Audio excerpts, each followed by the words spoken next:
Hey, how you doing? Garage Door Mike, and we're going to show you the 6.4 Impala in GM Chevrolet green with the chrome dub rims. Just kidding. It's pretty slick. This job here though is pretty slick too. We got a couple, usually I wouldn't film, but this is kind of neat here. We took an old overhead door out, and the old overhead door has a split plate here where the vertical and horizontal meet, but we had to cut this ours, and you can see why, because of the conduit right there. And then we took the other halves and flipped them, and then bolted everything up, and then flipped the bearings, and then slightly overlapped the bearings because the ear's pointing out towards the inside of the garage where there's nothing giving it any rigidity. We'll probably suck this pipe in right here with a bracket and some screws. It's barely rubbing. The opener is kind of cool. You can see it's up there in a little cubby. And I'll show you we reused basically the mounts for the opener, which is this little L bracket, and then it's the old Sears angle, and then we had to get these in and out with a wrench. And there's the other one up there, you can see it. We're gonna splice in some wires here, plug it in. This is nice because you can see we got a heater right there. This job heats up nice. I've actually taken a squat a couple times in these chairs. Very comfortable. There's this guy. I don't know who this is, but I'm sure this is it's either the same guy. What do you think, that's the same guy or two different guys? Two different guys. They look like they're the head dudes from Poland. I like this guy here, he's carrying.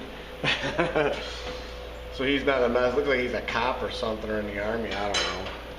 But that's cool, whatever. And then the hangs, we had to lower those by like 3-4 holes, so we got some angle, lowered them. This one here, you can see we kind of had to cock it a little bit because I'm not going to go up digging in the drywall. And same thing on this side with the cable and the conduit. Now, I suppose if we wanted to, we could loosen those bearing plates up and tilt them this way a little bit away from the conduit, but I always like to have it as far forward, just like a normal door installation. And that's barely rubbing. The door is a little hot right now, just to let you know. So we're gonna take a little tension off, but it's our textbook 11 gauge hardware, pinch resistant, 2-inch with a lip seal, and there's the Horman's got that extra black thing on the end there to block the air from coming in, that little black cap right there, which is nice.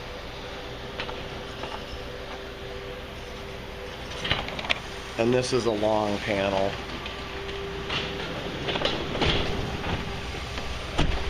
(6'9". You can see the weather strip's gonna cover that up perfect. Beautiful door.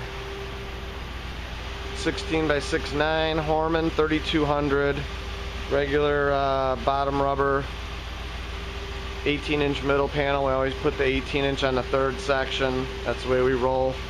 So 2 21s and 18, and then a deuce one on the top.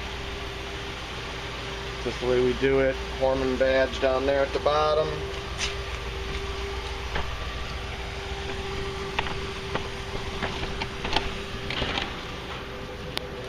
Up. You see this door is just smooth. It rolls super smooth. Greased on the fittings on every one. If you want to, sometimes you could take this and go like these. Or if there's more, you could take it and put some down there on that bottom roller. That from moving around. We'll see if we did the other side. For whatever reason, this battery is going to die again. I think I thought I'd charge it, but I didn't. So for all your door needs, Innovative Door, 630-271-9343, www.innovative door. Like us on Facebook. Thanks for watching this video, and as always, I encourage everyone to praise the Lord. Thank you for watching our video.